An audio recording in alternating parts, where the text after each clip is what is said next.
할렐루야. 오늘 주신 하나님의 말씀 구약 성경 사무엘하 6장 12절부터 23절까지 말씀을 보시겠습니다. 구약 성경 472면 사무엘하 6장 12절부터 23절까지 우리 함께 읽겠습니다. 혹이 다윗 왕에게 고하여 가로되 여호와께서 하나님의 궤를 인하여 오벳 에돔의 집과 그 모든 소유에 복을 주셨다 한지라. 다윗이 가서 하나님의 메고 오벳 에돔의 집에서 다윗성으로 올라갈새 여호와를 궤를 맨 사람들이 6걸음을 행하매 다윗이 소와 살찐 것으로 제사를 드리고 여호와 앞에서 힘을 다하여 춤을 추었는데 때 벳 에봇을 입었더라. 다윗과 온 이스라엘 족속이 즐거이 부르며 나팔을 불고 여호와의 궤를 메어 오니라. 여호와의 궤가 다윗성으로 들어올 때 사울의 딸 미갈이 창으로 내다보다가 다윗 왕이 여호와 앞에서 뛰놀며 춤추는 것을 보고 심중에 저를 없인 여기니라. 여호와의 궤를 메고 들어가서 다윗이 위하여 친 장막 가운데 그 예비한 자리에 두매 다윗이 번제와 화목제를 여호와 앞에 드리니라. 다윗이 번제와 화목제 드리기를 마치고 만군의 여호와의 이름으로 백성에게 축복하고 모든 백성 곧 온 이스라엘 무리에 물은 남녀하고 떡 한 개와 고기 한 조각과 건포도떡 한 덩이씩 나눠주매 모든 백성이 각기 집으로 돌아가니라. 다윗이 자기의 가족에게 축복하러 돌아오매 사울의 딸 미갈이 나와 다윗을 맞으며 가로되 이스라엘 왕이 오늘날 이렇게 영화로우신지 방탕한 자가 염치 없이 자기의 몸을 드러내는 것처럼 오늘날 그 신복의 계집종의 눈앞에서 몸을 드러내셨도다. 다윗이 미갈에게 이르되 이는 여호와 앞에서 한 것이니라. 저가 내 아비와 그 온 집을 버리시고 나를 택하사 나로 이스라엘 백성 내가 여호와 앞에서 뛰놀리라. 내가 이보다 더 낮아져서 스스로 천하게 보일지라도 계집종에게는 내가 높임을 받으리라 한지라. 그러므로 사울의 딸 미갈이 죽는 날까지 자식이 없으니라. 아멘. 성경에 나오는 부부 중에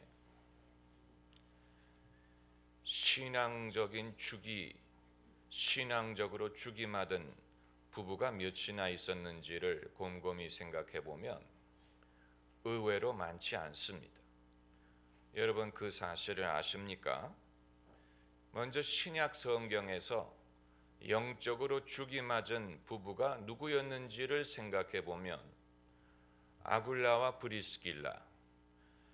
그러나 그들에 대해서 성경이 구체적으로 말하고 있지 않기 때문에 그들이 어떻게 영적으로 코드가 맞고 죽이 맞았는지 우리가 추측할 수가 없습니다. 또 그 이외에 신약에 나오는 부부 중에 뭔가 영적으로 코드가 맞았던 것으로 보이는 부분은 사가랴와 엘리사벳 정도. 그럼 구약으로 넘어가면 영적으로 죽이 맞은 부부가 몇이나 있느냐? 아브라함과 사라를 생각해 볼 수 있겠고 또 이삭과 리브가를 생각해 볼 수 있을 것입니다. 그러나 야곱으로 가면 벌써 물 건너갑니다. 왜냐하면 아내가 넷이나 있었기 때문에 누구와 죽이 맞았는지 알 수가 없습니다. 구약에도 영적으로 부부가 죽이 맞았다라고 볼 수 있는 커플이 그렇게 많지 않습니다. 다윗도 마찬가지. 다윗이 여러 가지 면으로 재능이 많았어요. 그는 용맹한 장수였고 또 기름 부음을 받은 찬양가요 시 쓰는 사람이었고 이스라엘 백성의 목자였습니다. 이스라엘 역사의 가장 영화로운 임금이었어요. 그러나 그의 결혼 생활에 대해서는 성경이 그렇게 긍정적으로 아름답게 기록하고 있지 않습니다. 일단 그는 아내를 몇 명을 두었는지조차 우리가 알기가 어렵고, 그리고 그는 인생의 젊은 시절을 도망자로서 살았기 때문에 가정생활에 그렇게 충실하기가 불가능했을 것으로 봅니다. 그렇지 않습니까? 도망 다니는데 무슨 가정을 돌볼 수가 있고 자녀의 교육을 신경 쓸 수가 있겠습니까? 그런데 하나님이 다윗에게 기름을 부으셨을 때 다윗에게 기름을 부으신 것이지 그의 가족들에게도 기름을 부은 건 아니었어. 다윗이 골리앗과 싸우러 나갈 때 다윗이 싸우러 나간 것인지 그의 아내가 같이 따라 나간 것은 아닙니다. 다윗이 여호와의 궤를 예루살렘으로 옮기려고 작정했을 때 다윗이 자신의 믿음으로 결정을 한 것이지 부부가 함께 의논해서 합의하여 한 것이 아닙니다. 그렇기 때문에 여호와의 궤를 예루살렘으로 옮겨올 때 다윗이 기뻐 그 앞에 춤추며 찬양을 했지 그 아내가 같이 옆에서 춤춘 것이 아니에요. 그리고 오히려 하나님이 다윗에게 주신 기름 부음을 그 아내 미갈이 이해하지 못했기 때문에 다윗이 왜 저렇게 기뻐하나, 다윗이 왜 춤을 추며 뛰노나, 그것을 미갈이 이해하지 못하고 심중에 어떻게 했다고 했습니까? 업신여겼다라고 했어요.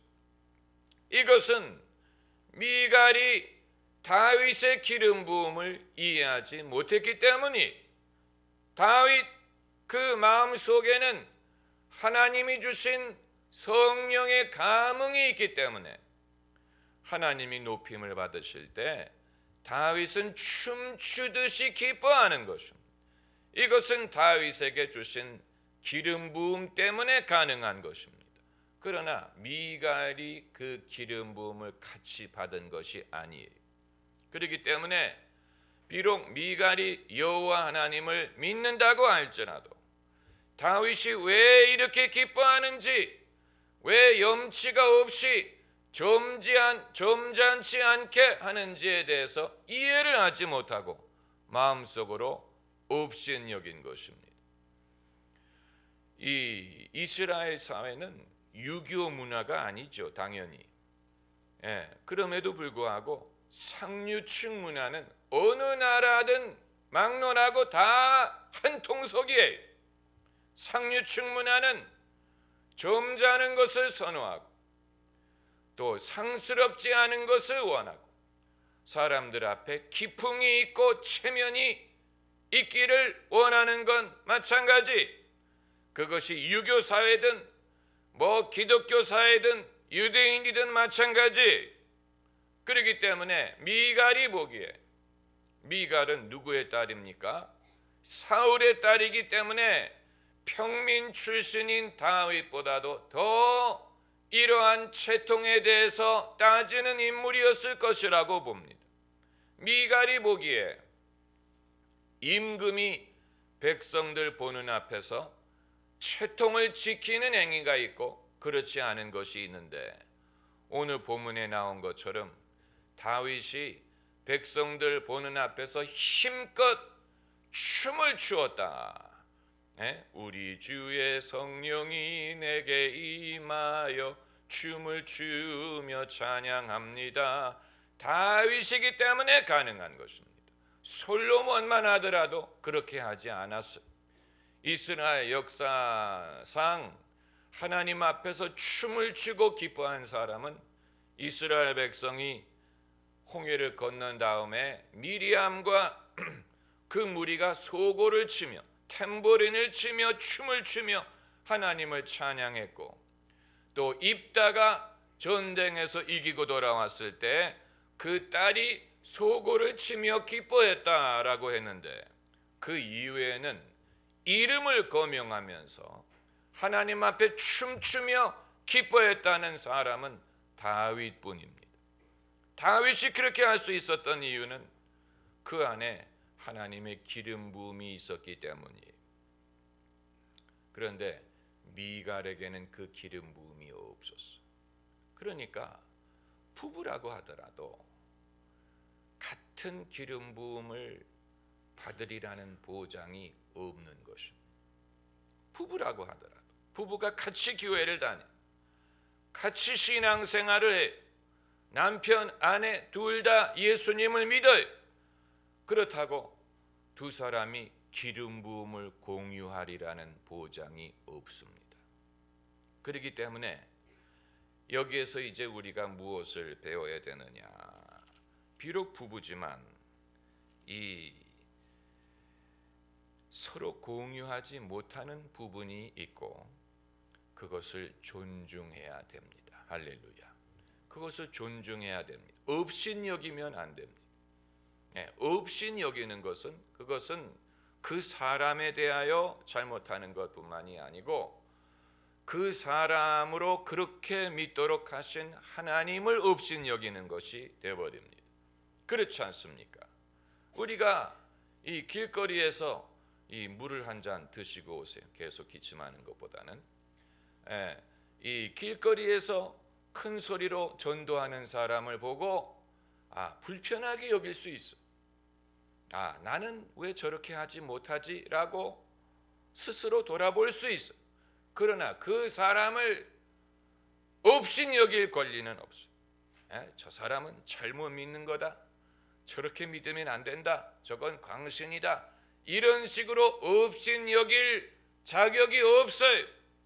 내가 그 사람처럼 하지 못하는 것을 부끄러워하지 못할 망정, 저 사람은 왜 저렇게 남 민망하게 저렇게 하느냐라고 업신여길 자격이 없습니다. 왜냐하면 그 사람은 자신의 믿음으로 그렇게 하는 것이기 때문에, 그런 믿음이 있기 때문에 그렇게 하는 것입니다. 성경 말씀에 믿음으로 하지 않는 모든 것이 죄니라 라고 했어요.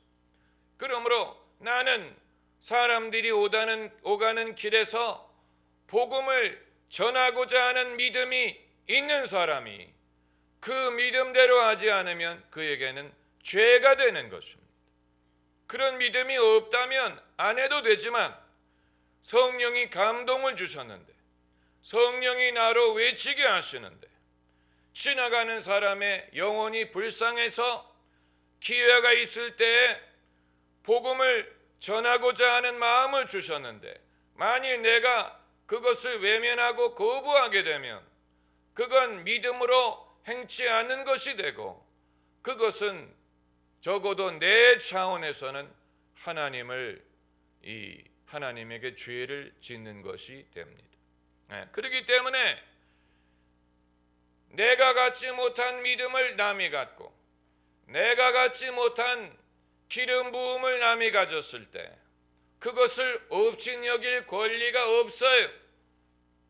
하나님을 신뢰하고 하나님께 맡겨야 됩니다. 하나님이 내게 없는 은사를 저 사람에게 주셨구나. 내가 할 수 없는 일을 저 사람이 하게 하시는구나. 하나님은 이런 식으로도 역사하시고 저런 식으로도 역사하시는구나라고 생각을 하고 하나님을 높여야지, 그게 아니고 내가 믿는 대로 믿지 않으면 촌스러운 것이다라든가, 그건 옳지 않은 것이라든가, 이런 식으로 할 권리가 없습니다. 그렇기 때문에 우리는 서로를 존중해 줘야 될 필요가 있습니다. 성도들, 여러분, 그리스도인들에게 가장 큰 적수가 누군지 아세요? 다른 종교, 하나님을 안 믿는 자, 이런 사람들이 적수일 것 같죠? 천만의 말씀. 같이 예수님을 믿는데 라이벌 관계에 있는 크리스찬들이 적수예요. 그래서 목사님들의 최대 라이벌은 불교도 아니고 유교도 아니고 이슬람도 아니고 동네 다른 교회 목사예요.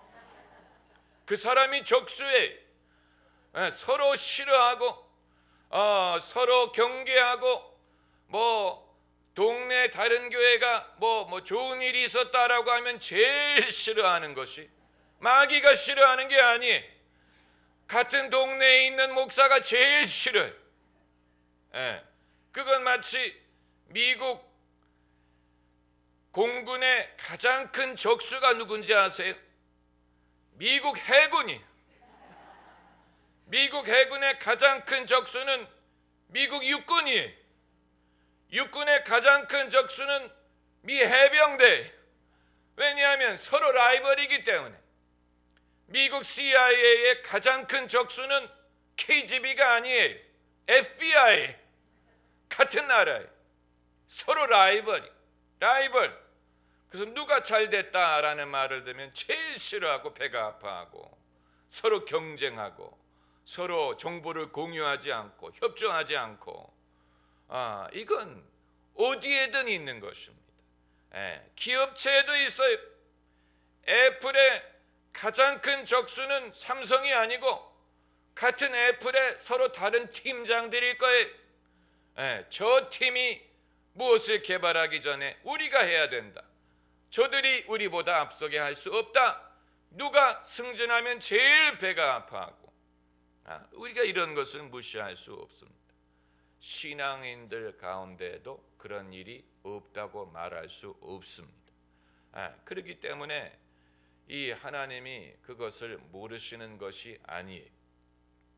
하나님이 어느 한 교회를 축복하신다 했을 때 사실 하나님의 나라의 관점에서 보면 그건 모든 믿는 사람에게 축복이 되는 것이지, 그걸 저들과 나, 저들은 저고 나는 나다 이런 식으로 생각해서 시샘을 한다면 여러분, 그건 하나님의 관점에서 보는 것이 아닙니다. 저는 목회자들만이 시샘을 하는 줄 알았는데 성도들도 시샘하는 건 마찬가지. 성도들도 그런 것을 시샘하고, 뭐 너희 교회가 나으냐 우리 교회가 나으냐, 뭐 너희 식으로 하는 게 옳으냐, 뭐 너희는 너희 식으로 해라, 나는 하나님의 식으로 하겠다, 뭐 이런 식으로 서로 견제하고, 대한민국의 개신교의 가장 큰 적수는 천주교회, 같이 예수님을 믿는 사람들인데 천주교 얘기 나오면 개신교가 입이 삐쭉 나와가지고 그렇게만 해야 되나, 이런 같이 예수를 믿는 사람들인데, 그런데 오늘 말씀드리는 것은 남과의 관계가 아니고 부부간의 관계. 하나님이 다윗에게 기름 부음을 주셔서 다윗이 이렇게 기뻐하는 것을 그 아내가 보고 없인 여겼다면 남들은 오죽하겠습니까? 부부끼리도 공유할 수 없는 영적인 면이 있을 수 있다는 얘기. 왜냐하면 하나님이 다윗에게 주신 기름 부음이 저절로 아내에게까지 가는 것이 아니었기 때문에, 이것은 이제 우리가 더 깊이 연구해야 될 문제입니다. 부부가 당연히 서로 같아지려고 노력을 해야 되지만 나와 똑같이 만들려고 요구할 수는 없습니다. 그 말은 무슨 말이냐면, 다윗이 자기 아내 미갈 보고 같이 춤출 것을 요구할 수 없다는 얘기. 그건 하나님이 감동을 주지 않으면 절대 따라할 수 없는 일이. 누가 기뻐한다고 할 수 있는 게 아니, 자기가 감동이 와야지 되는 것이죠. 부부간에도 마찬가지. 그 사실을 다윗이 알고 있었기 때문에 혼자 나간 거예요. 아내를 데리고 나간 게 아니, 신하들을 데리고 나가지도 않았어요. 하나님이 감흥을 주지 않으면 내가 요구할 수 없다는 사실을 알고 있었기 때문에 다윗이 혼자 나간 거예요. 만일 같은 마음을 가진 사람이 있다면 따라올 것을 믿는 거예요. 다만 개도 주인을 닮아가는데 부부도 오래 같이 살다 보면 닮아가는 면이 있습니다. 얼굴도 닮아가고 생각도 닮아가고 신앙도 닮아갑니다. 할렐루야. 그게 정말 소망할 거리. 부부가 오래 살다 보면 처음에는 달라 보이는데, 여러분, 대다수의 커플이 아내가 믿고 남편은 잘 안 믿고, 아내가 열심히 있고 남편이 열심히 없는 것처럼 보이지만 그 반대인 경우도 많아요. 남편이 더 열심히 있고 남편이 은혜 체험을 했고 아내는 그렇지 않고, 그럼에도 신앙인으로 만나가지고 같이 살지만 신앙적인 컬러의 차이점을 경험하는 부부들이 있습니다. 그런데 같이 살다 보면 닮아가는 면이 있습니다. 이 케네스 코플란드 목사 부부는 서로 닮았어요. 영성이 닮았어요. 처음부터 닮았는지 같이 살면서 닮았는지 알 수 없지만, 그래서 그 코플란드 목사가 집회할 때 보면 저녁 집회는 남편이 설교하고 오전 집회는 아내가 합니다. 두 사람이 얼마나 팀워크가 잘 맞는지 몰라요. 남편은 좀 큰 주제에 대해서 설교하고 아내는 이 현실적인 문제에 대해서 설교하고, 두 사람이 아주 이 콤비가 잘 맞아요. 그리고 헌터 부부라고 이 같이 부부가 다니면서 신유 집회를 인도하는 부부가 있습니다. 이 부부도 아직 생존해 계시는지는 모르겠지만 연세가 많이 들었기 때문에 두 사람이 얼마나 이 코드가 맞는지 몰라요. 둘이 다 신유의 은사가 있고 굉장히 뜨거운 신앙을 가졌어요. 그러나 빌리 그레함 목사님 부부라든가 오럴 로버츠 목사님 부부는 부인이 결코 같이 사역을 하지는 않습니다. 빌리 그레함 목사님 사모님이 설교했다는 말씀 들어보신 적 없지요? 오럴 로버츠 목사님 부부도 마찬가지. 둘 다 부부가 다 주님을 사랑하고 섬기지만, 그러나 남편에게 준 사명과 사모에게 준 사명이 달라요. 그렇기 때문에 남편이 전면에 서서 일을 하고 부인은 내조를 하지 같이 강단에 올라가서 사역을 하려고 하지는 않습니다. 그러니까 이래야 된다 저래야 된다라고 말씀드리는 게 아니에요.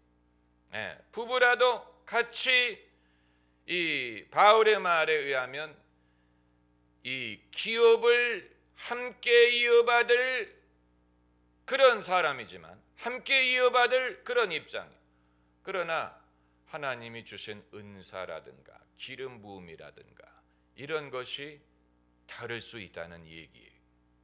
반대로 부부가 같이 사역을 하려고 하다가 깨지는 경우도 많이 봤어요.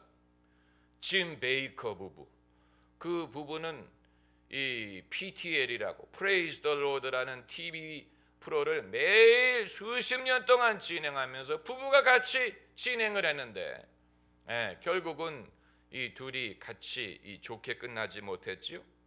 또 뭐 그 이외에도 같이 사역을 한다고 반드시 그것이 좋은 결과를 얻는 것은 아닙니다. 반대로 CBN 방송 크리스천 브로드캐스팅 네트워크를 창설한 팻 로버슨 목사님의 사모님은 방송을 진행하는 데 한 번도 나왔다는 말을 들어본 적이 없습니다. 남편이 그 모든 일을 하고 사모님은 그 뒤에서 조용히 내조만을 했는데, 그 부부도 처음에는 갈등이 있었어요. 왜냐하면 팻 로버슨 목사님이 아내에게 알리지 않고 재산을 다 기증해 버렸기 때문에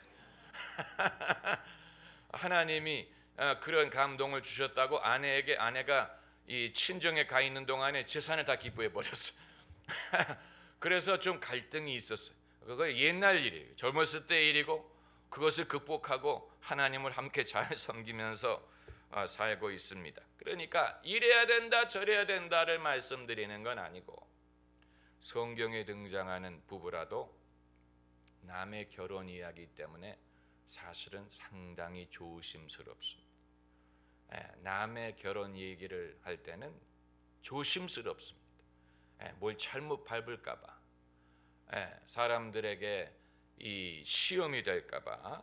그러니까 부부가 서로 성격도 다르고 자라나 환경도 다르고 뭐 심성이 다른 부부가 한 몸이 돼서 서로 맞춰 나가는 게 얼마나 어렵습니까? 여러분 경험에 의하면 어렵죠. 그런데 거기에다가 기름 부음까지도 같아야 된다고 요구하게 되면 그런 사람은 독신으로 사는 것이 더 낫습니다. 예수님이 그러기 때문에 독신으로 사십니다. 사도 바울이 독신으로 산 거예요. 왜냐하면 예수님은 일단 제쳐놓고 사도 바울이 왜 독신으로 살았느냐? 자기가 하는 일을 가정이 딸리면 할 수 없다는 사실을 알았기 때문에 그야말로 고생하고 늘 돌아다니고 여기 갔다가 저기 갔다가 어느 한 곳에서 가정을 이룰 수 없는 삶이에요. 경제적인 안정을 보장할 수 없는 삶이에요. 언제 순교할지 모르는 삶이에요. 그리고 하나님이 인도하시는 대로 순종해야 되는 삶인데 처자식이 딸려 있으면 얼마나 어렵습니까? 그렇기 때문에 사도 바울은 그 사실을 미리 알고 독신으로 산 거예요. 염려할 사람이 없는 거예요. 가족에 대해서 염려할 필요가 없어요. 자기의 일만 하면 돼. 하나님이 주신 사명을 하기만 하면 돼. 하나님이 기름 부음을 주신 대로. 그렇기 때문에 사도 바울이 너희도 나처럼 살기를 원하노라. 사도 바울이 아주 소프트하게 말을 했지만 거기에는 이 뼈가 있는 말씀. 많은 사람들이 그 말씀을 안 믿어요. 그 말씀을 무시해. 그래서 그건 옛날 얘기고. 그러나 사도 바울이 괜히 그 말을 한 게 아니에요. 너희가 나처럼 되기를 원하노라. 왜냐하면 주님을 섬기려고 할 때 주님만을 생각해야죠. 가정을 생각하게 되면 염려가 너무 많아져. 염려할 거리가 너무 많아. 그렇잖아요. 아내도 기쁘게 해야 되고 애도 돌봐야 되고 그러면서 하나님을 섬기는 게 그게 여러분 얼마나 어려운지 몰라요. 그 어려워요. 해보신 분은 알아요. 어려워요. 그래서 여자 전도사님들이나 여자 목사님 중에 남편과 사별한 사람이 많은 이유가 그 이유예요. 하나님이 그때까지 기다리시는 거예요. 남편이 돌아가실 때까지 기다렸다가 돌아가고 나니까 이제 걸림돌이 없어졌도다. 너는 나를 따르라. 순종할 수가 있는 거예요. 그 이전에는 순종을 할 수가 없어요. 왜냐하면 남편이 아내의 머리이기 때문에 그때는 할 수가 없어요. 많은 여자 전도사들 보면 남편과 사별한 분들이 그게 우연한 일이 아니에요. 그렇다고 남편이 돌아갈 때까지 기다리라는 말이 아니고 그러지 않으면 주님을 섬길 수가 없기 때문에 주님도 그렇게 하시는 거예요. 우리가 여러분 이해를 하셔야 됩니다. 이해를 해야 됩니다. 다윗의 경험은 오늘 성경이 말하고 있지는 않지만 다윗의 경험은 그에게 아픔이 되었을 것이라고 봅니다. 두 사람이 갈등을 겪었어요. 오늘 본문에 그러므로 사울의 딸 미갈이 죽는 날까지 자식이 없으니라 그 말이 시사하는 바가 있어요.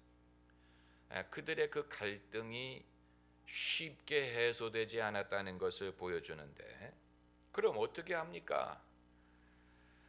부부 간의 차이점을 존중해 줘야 되고 그리고 살 거라면 차이점을 극소화하고 동질성을 극대화하면서 살아야 됩니다.